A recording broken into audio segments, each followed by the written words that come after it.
আসসালামু আলাইকুম। আজকে আবারও চলে আসলাম নতুন আরেকটি ভিডিও নিয়ে। আজকের ভিডিওতে আমি তৈরি করে দেখাবো এই মিনি রোজ ফ্লাওয়ারটি। এই ফ্লাওয়ারটি আপনারা যে কোনো কুচি কাটার পণ্যে ডেকোরেশনের জন্য ইউজ করতে পারেন। এর জন্য আমি নিয়েছি 9টা সুতা এবং 12 নম্বর একটি ক্রোশেট হুক। প্রথমে স্লিপ নট করে নিচ্ছি।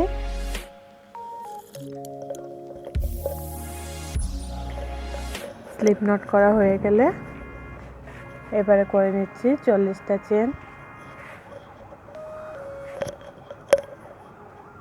40টা চেন করে ফিরে আসছি।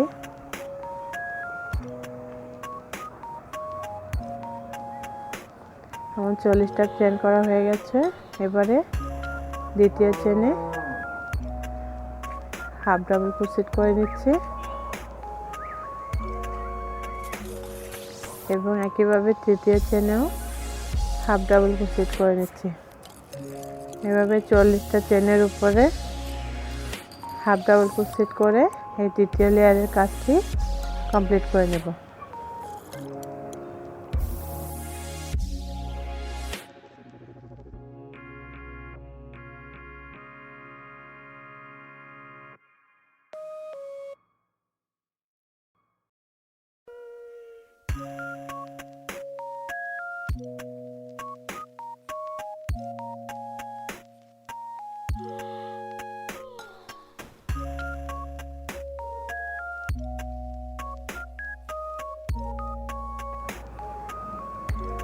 হাফ ডাবল ক্রোশেট করা হয়ে গেছে। এবারে 3টা চেন করে এদিকে ঘুরিয়ে নেব। ঘুরিয়ে নিচে 2টা চেন স্কিপ করে 3 নাম্বার চেনের উপরে এই চেন 3টাকে সিঙ্গেল ক্রোশেট দিয়ে জয়েন করে দিলাম। আবারও 3টা চেন করে নিচ্ছি এবং একইভাবে 2টা চেন স্কিপ করে 3 নাম্বার ঘরে সিঙ্গেল ক্রোশেট করে নিলাম।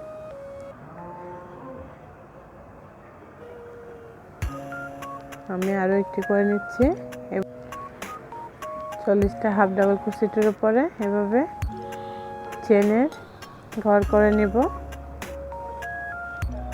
আমি সম্পূর্ণটা করে ফিরে আসছি।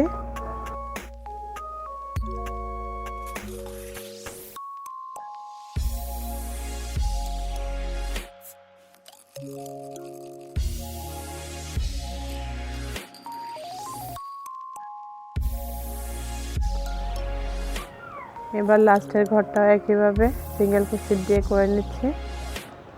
এবার এপাশে ঘুরিয়ে নিলাম। ঘুরিয়ে যে 3টা চেনের গ্যাপ করেছি সেই গ্যাপের উপরে ডাবল ক্রোশেট করে নিচ্ছি 60টি। আপনারা চাইলে কম বেশি করতে পারেন। আমি 60টা করে নিচ্ছি।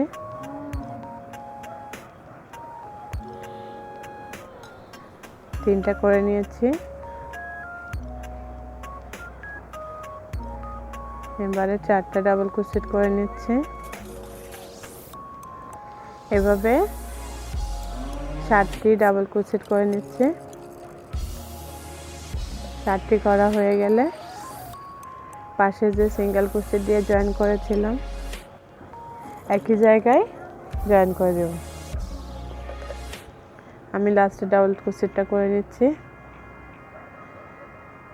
এবারে পাশে সিঙ্গেল ক্রোশেটের উপরে স্লিপ স্টিচ দিয়ে এই পাপড়িটিকে জয়েন করে দেব। আমার একটি পাপড়ি করা হয়ে গেছে। এবার দ্বিতীয় পাপড়ির জন্য আবারও একইভাবে দ্বিতীয় ঘরটিতে ডাবল ক্রোশেট করে নেব 60টি।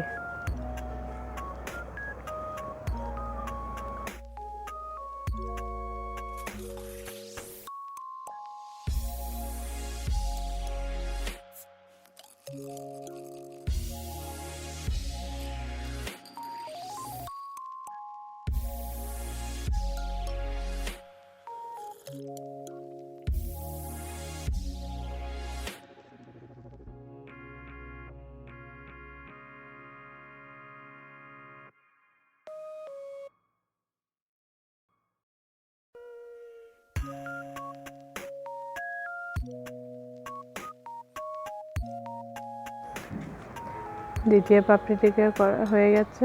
এবার একইভাবে সিঙ্গেল ক্রোশেটের ঘরে স্লিপ স্টিচ দিয়ে জয়েন করে দিচ্ছি। এবার তৃতীয় পাপড়ির জন্য আবারও 7টি ডাবল ক্রোশেট করে নেব।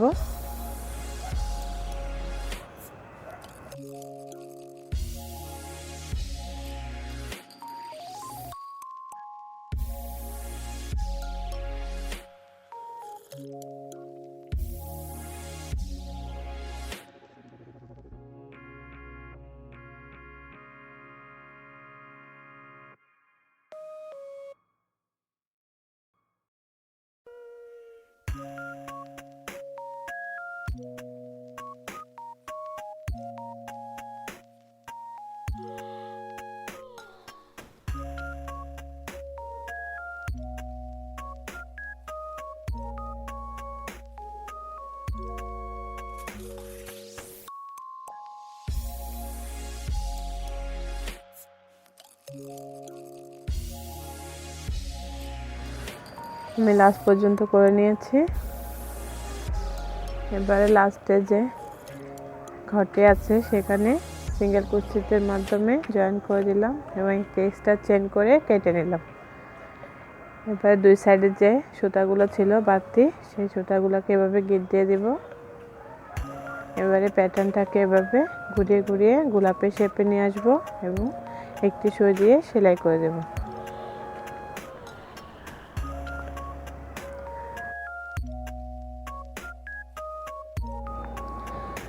গোলাপটা পেঁচানো হয়ে গেছে।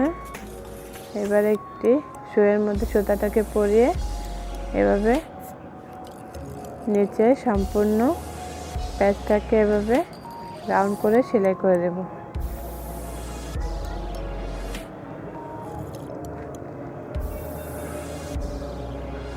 সেলাই করার সময় খেয়াল রাখবেন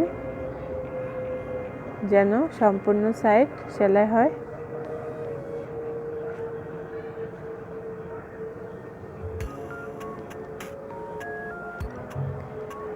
এবারে একটি গিট নিয়ে সুতাটাকে কেটে নেব।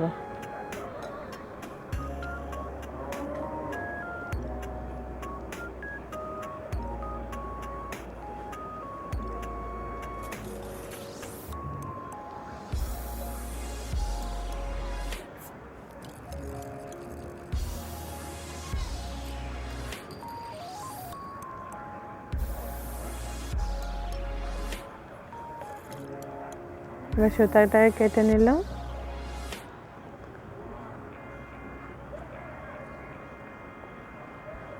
দেখুন আমার গোলাপটি কমপ্লিট হয়ে গেছে।